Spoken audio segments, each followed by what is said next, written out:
and we are here today on a mission of mercy. I want to thank the members of the press who are here. It's exceedingly important that this message get to the masses because we are here on issues related to life, death, and brutality. We're here because people are not only being brutalized, people are being murdered. And these are persons of Asian ancestry. So we are here today to send a message to indicate to persons of Asian ancestry that they are not alone. They have friends, and that their friends are going to stand with them, that their friends will do all that we can to protect them. They have friends in the Congress of the United States of America, but they also have friends in the State House, and they have friends in the police department. We will unite and we will stand with them to protect them. I indicated that this is related to life, death, and brutality. Let me explain, please. I have had an opportunity to visit Atlanta, Georgia. I was there with the Honorable Judy Chu, who is the chairperson of AAPI. We went there specifically to talk to family members of the persons who were murdered in Atlanta, Georgia. As you know, 8 persons were murdered. 7 were females. 7 of the females were of Asian ancestry. 8 persons, 7 females, 7 of them of Asian ancestry. We went to the venues where the actual murders took place, the hate crimes. We traversed the distance from the first hate crime to the second, some 27 miles. We had an opportunity to see the site where the second horrific murders took place, and then walk diagonally across the street to the third site. The person who committed these heinous acts was clearly a person looking for Asian people not to just brutalize, but to murder and kill. And the person succeeded. When we talked to the family members, it was a moment that I shall never forget because they were distraught, as one could well imagine. But they also talked about how their family members were people who believed in America, pursued the American dream. They were at work, doing what was appropriate for them to do to take care of their families.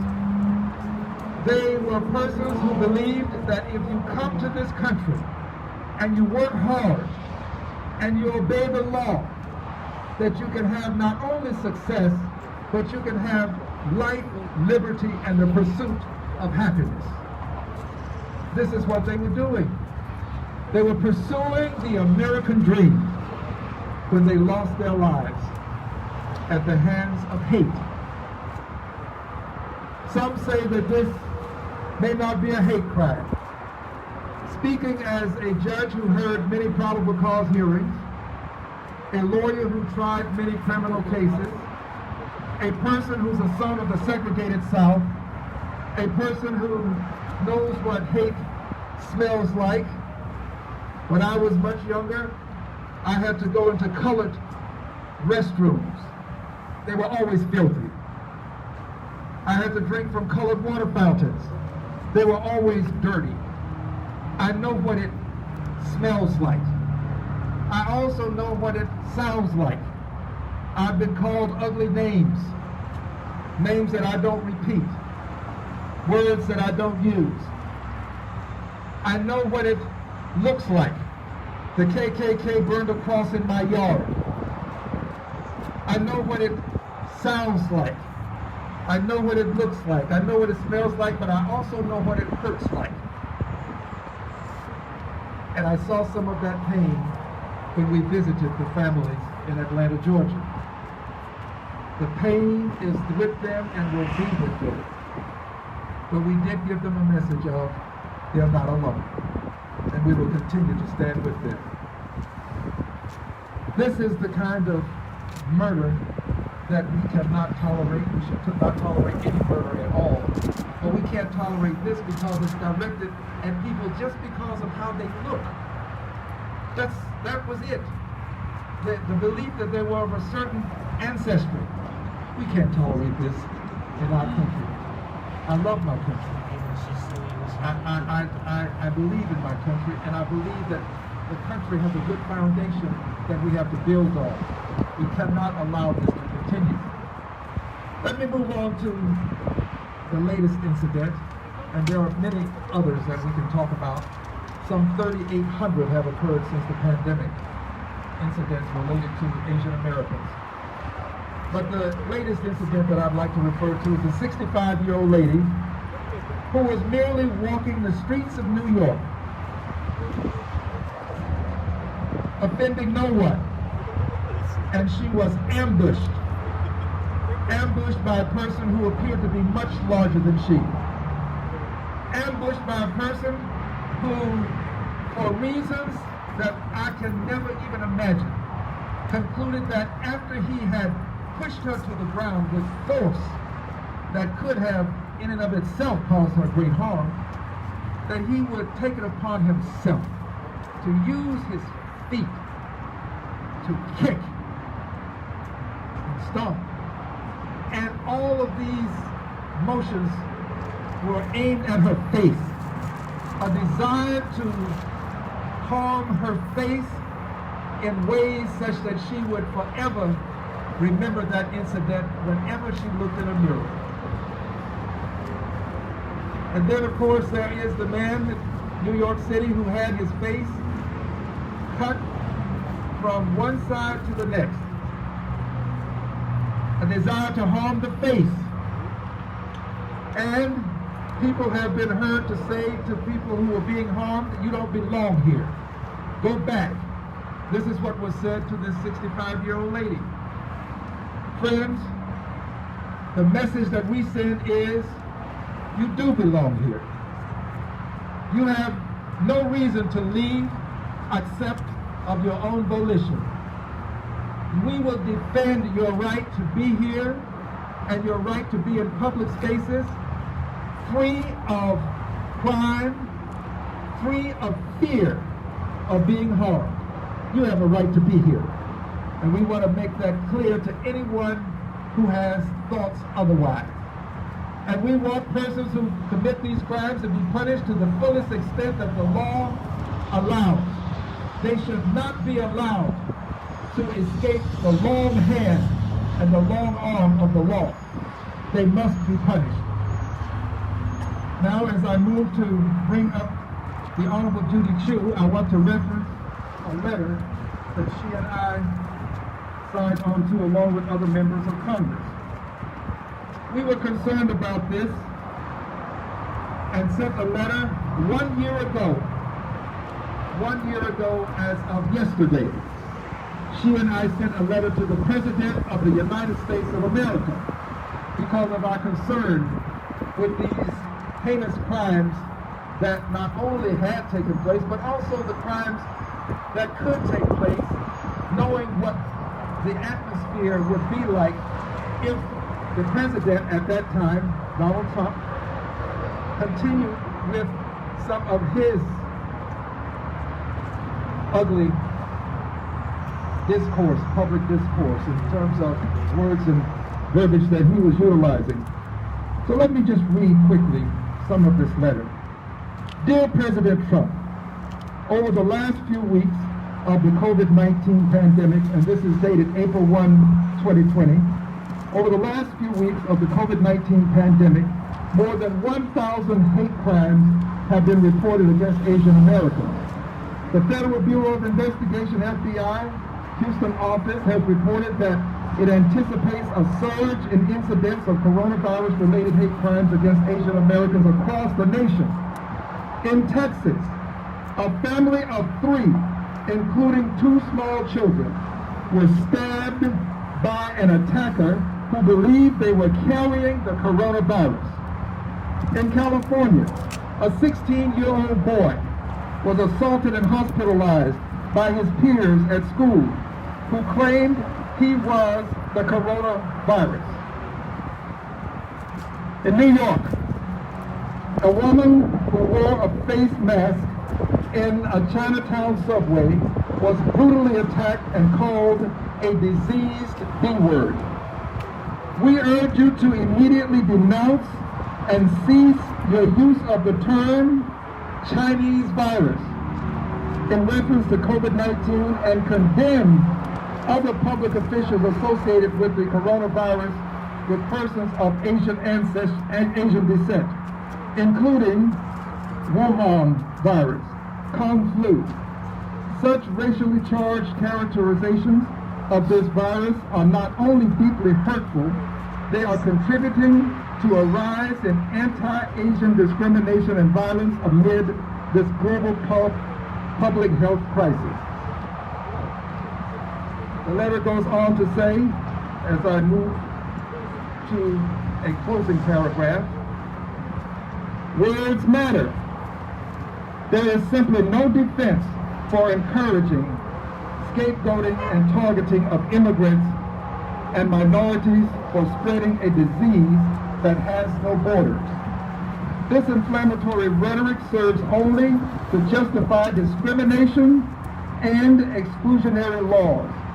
Asian Americans do not deserve to be scapegoated at a time when our focus as public servants should be entirely on combating our common enemy, which is this virus. Friends, this letter was sent to the President. The President himself did not respond to me, but I want you to know that we have responded to him. And at this time, I'm going to ask the Honorable Judy Chu to be heard. She will be appearing by phone. And I would ask if we can to be as quiet as possible so that she may be heard. Judy, are you there? Okay, this is the chairperson of AAPI, the organization that I happen to be a member of as well in Congress. Judy, if you will speak up, we will place you near the microphone.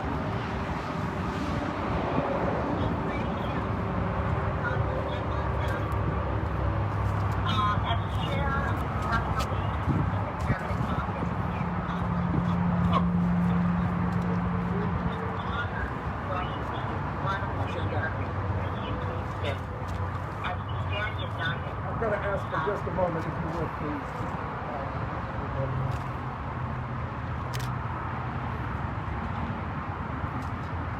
Okay, if you start again, please.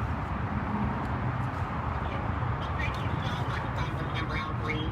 And here in the Pacific American Conference of AAPI, I'm so honored to join the incredible Asian American community in Houston as we stand united to stop Asian disease. And I especially want to thank my good friend and your incredible representative, Congressmember Al-Green, who has been an executive board member of the AAPI ever since we had an executive board, and who has been a fierce defender of the AAPI community, and was in Georgia with me last weekend to meet with the AAPI community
were as old as 74, who were simply trying to support their family.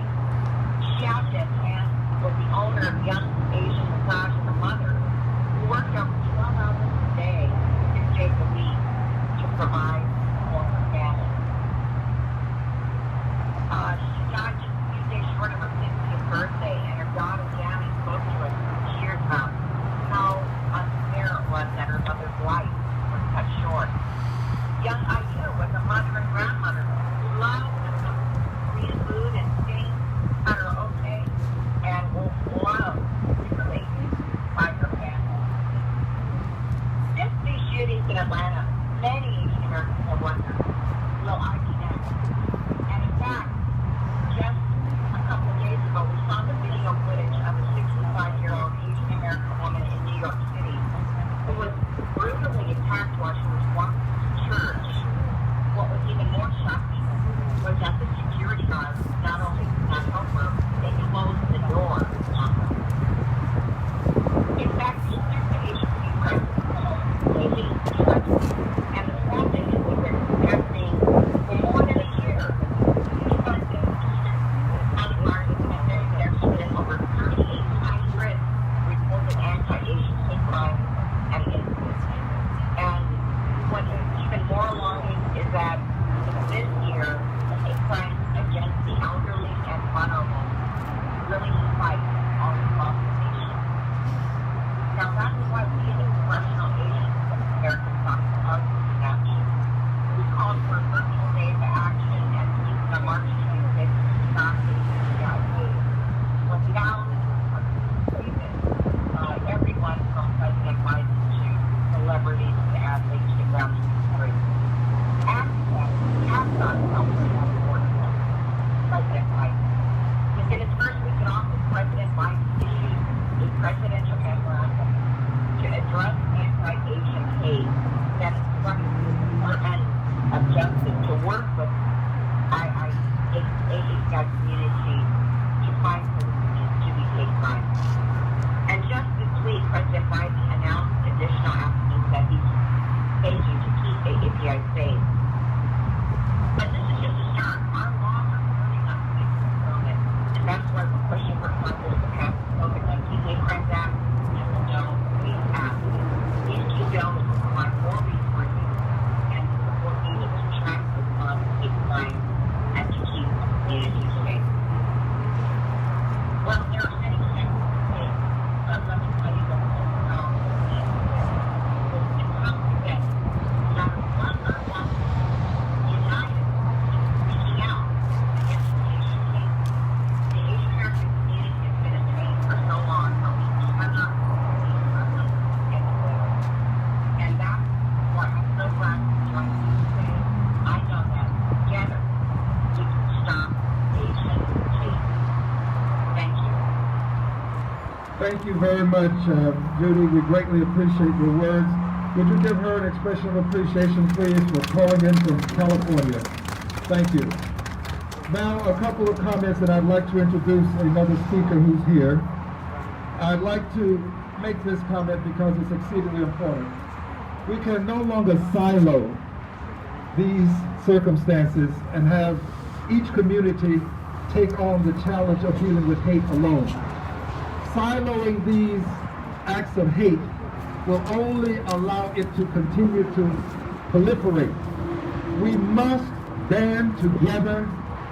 Every community is assaulted when one community is assaulted, and every community must respond when any community has been harmed. It's exceedingly important that we do this. And to this end, I'm here to announce that we are standing together with the Asian community. I'll be calling on persons who are going to make some comments. But I also want to announce that I have a piece of legislation that I'll be introducing in Congress. It is a piece of legislation designed to deal with hate in this country.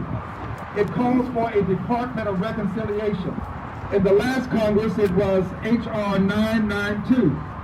We will introduce it again in this Congress. This legislation deals with the elimination of hate.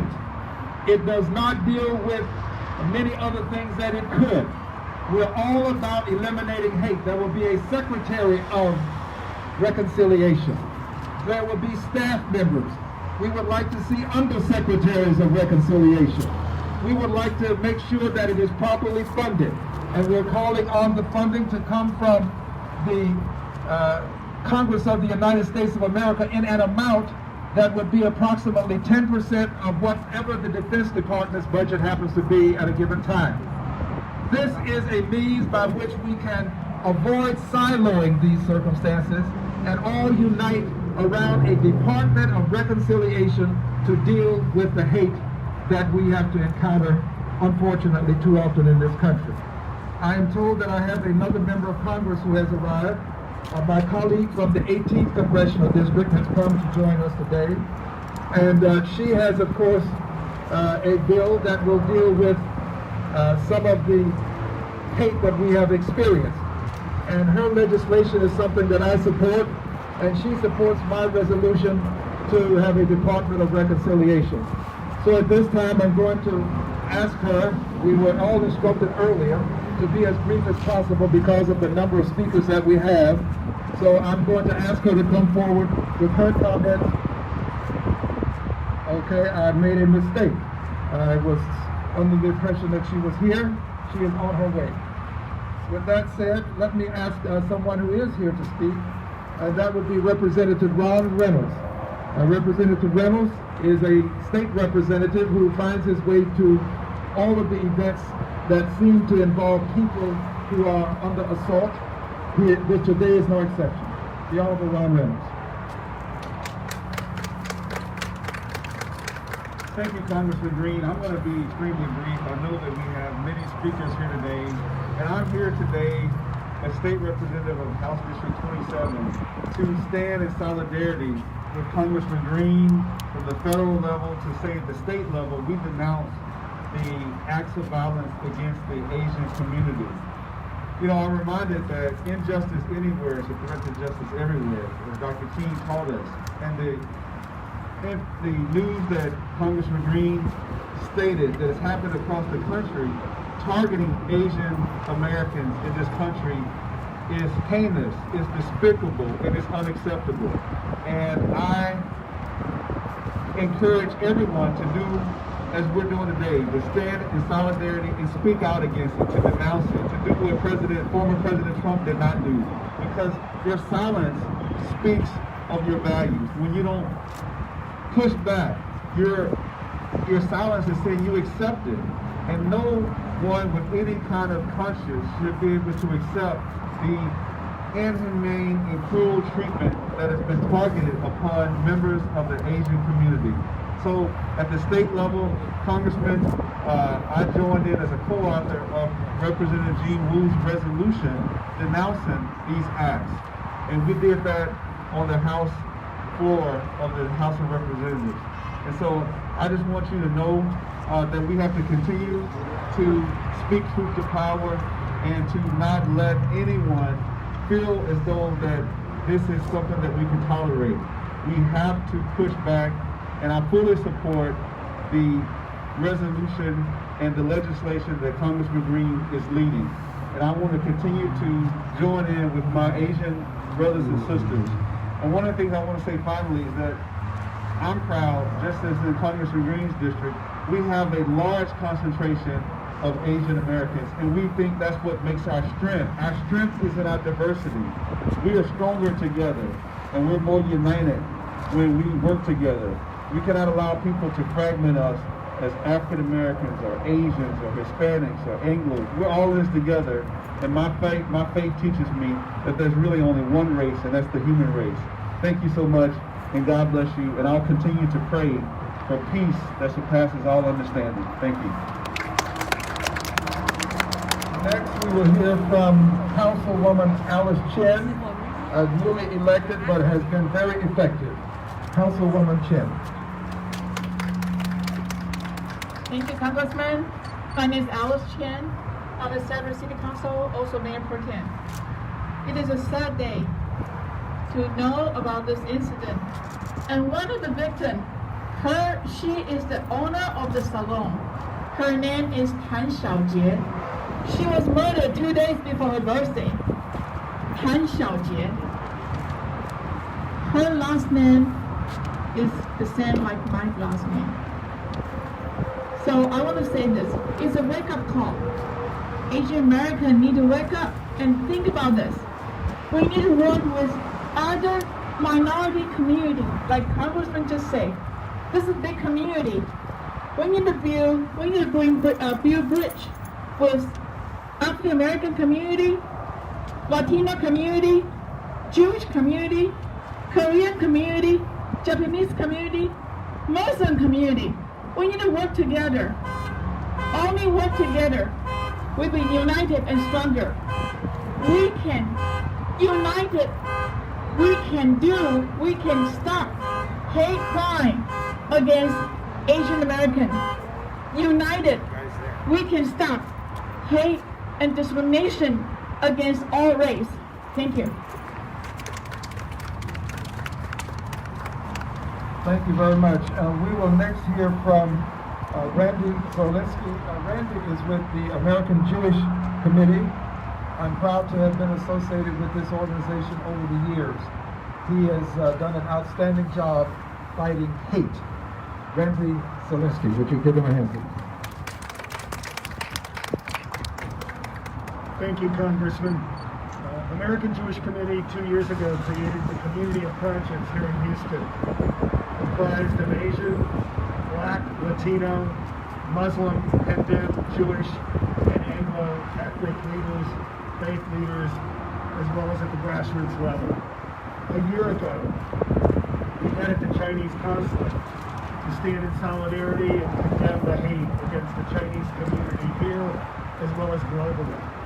They in turn asked us to cut public service announcements that ran on every media outlet, and some are still running, expressing solidarity with the Asian community, and most importantly, as the Congressman noted, hate against one ethnic group, hate against one faith group is an attack against each one of us.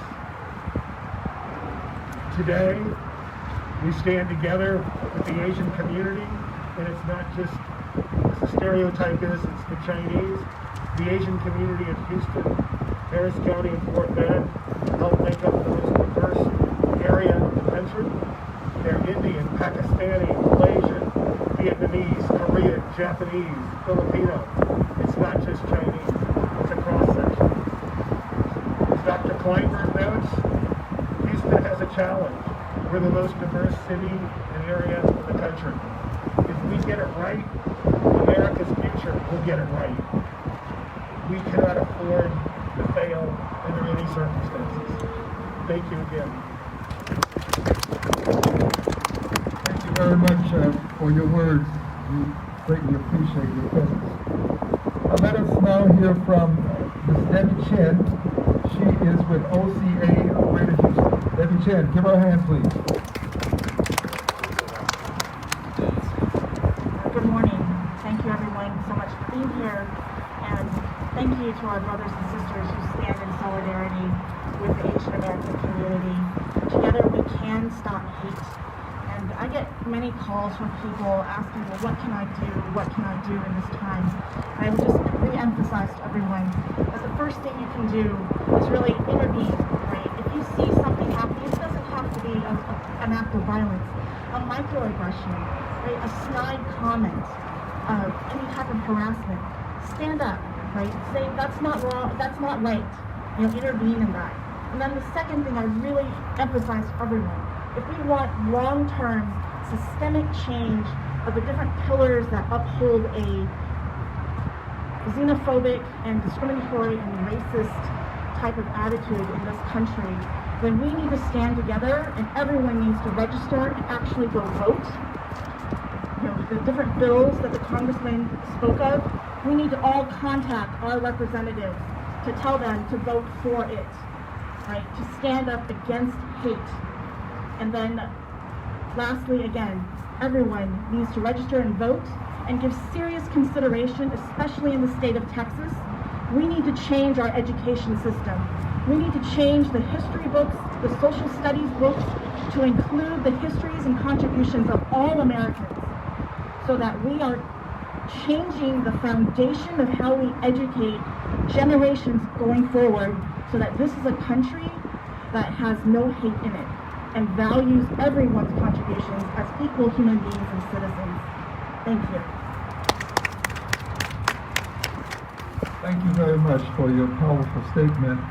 Next, we will hear from David Chen, who is with the Korean American community. David, if you'll come forward, please. President of the Korean community, I was speaking, but thank you for giving me the opportunity.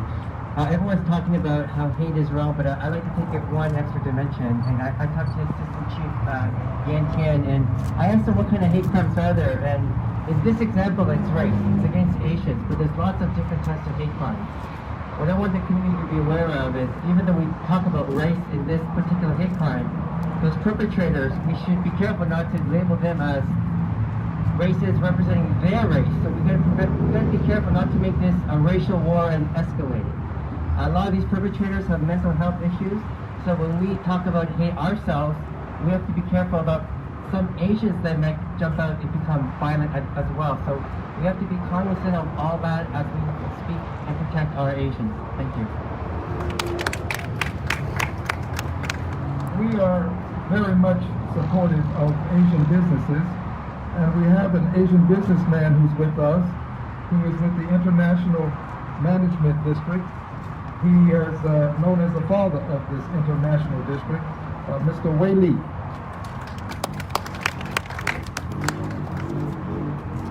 Thank you, my dear brother and sister. I think Congressman Alvin 1 year ago, when we stood here in the Chinatown. Since then, we lost 500,000 lives in this country. I stand here just so outraged and sad in front of everybody. If you look at this area, 20-some years ago, it's nothing. But today, look at the Chinatown International District. We create thousands of businesses right here. We are a very important part of the city of Houston. So we'd like to let everybody know we're here. This is our home. Ladies and gentlemen, today I would like to have one proposal, two demands. The proposal is that everybody needs to unite it, get the resource center information to spread out all our community. Two demands. We demand the federal government and local force enforcement to help our community. Second thing is we need to have help a lot of small business as a piece of pie of federal aid. So this is the thing we need to be, ask everybody united to work together. Ladies and gentlemen, America is our home, our hope and our future. Thank you. Thank you. At this time, I'd just like to acknowledge the presence of certain persons before we take questions. County Commissioner Rodney Ellis has a staff member here, Jennifer Russell. Jennifer, where are you? Give Jennifer a hand, please. And the commissioner would be himself, if he could. He and I talked, and I know that his heart is with us. He could not be here because of prior commitments. And we also have Assistant Chief Chen, who is with us, Assistant Chief Chen. Okay, thank you. We also have with us today Ms. Coco, who manages this spa.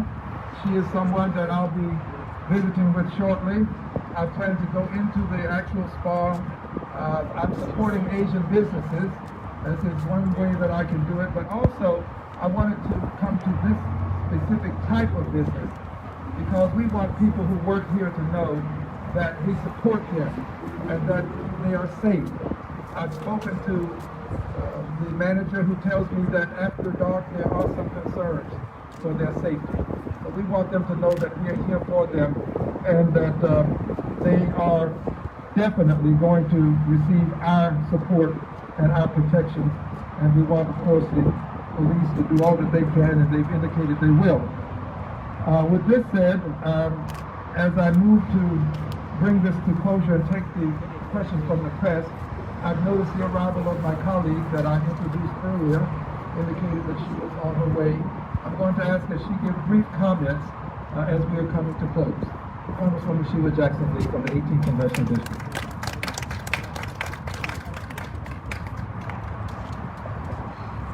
I'm a little shorter.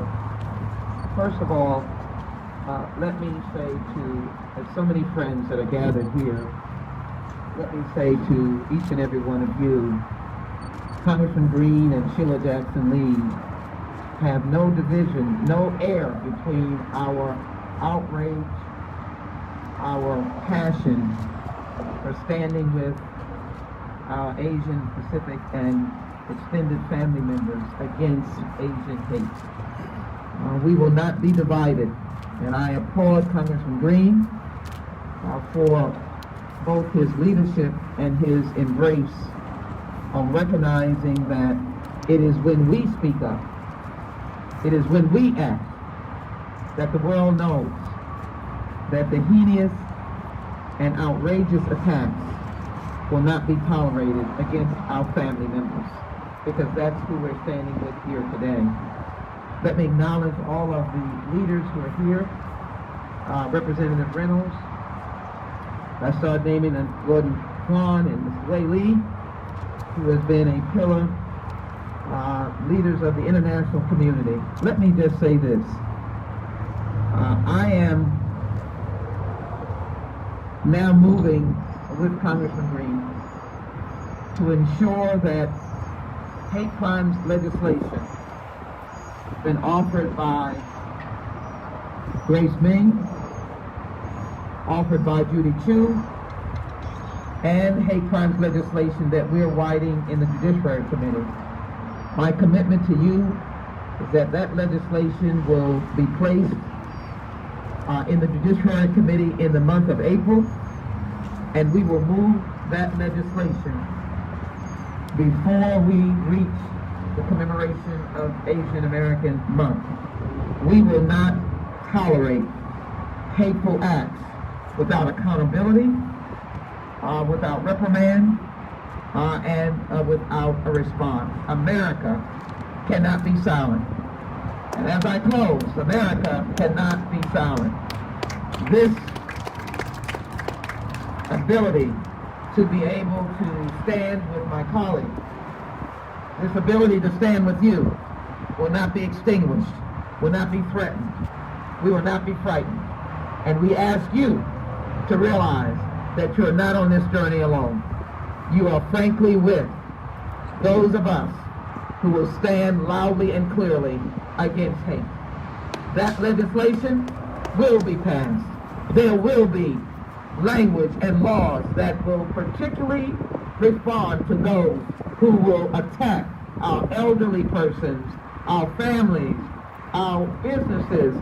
We will not tolerate it. And if I finish, I wish I could say this in the language that is here, but I am going to say, stop the Asian hate. Stop the Asian hate. Stop the Asian hate.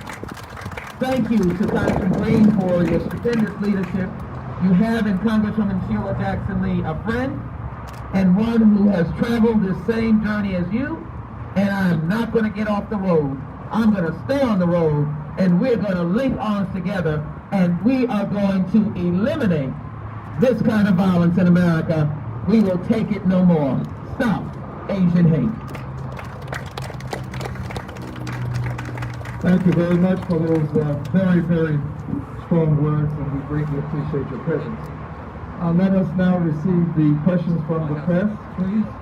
I have not received questions from either of the stations for questions, so that will conclude the press conference. Okay, well, let's do this. If you would proceed with me, we'll go inside and perform our task inside, and you'll have an opportunity to actually get some B-roll of the business. Thank you, everybody, for being here. Thank you.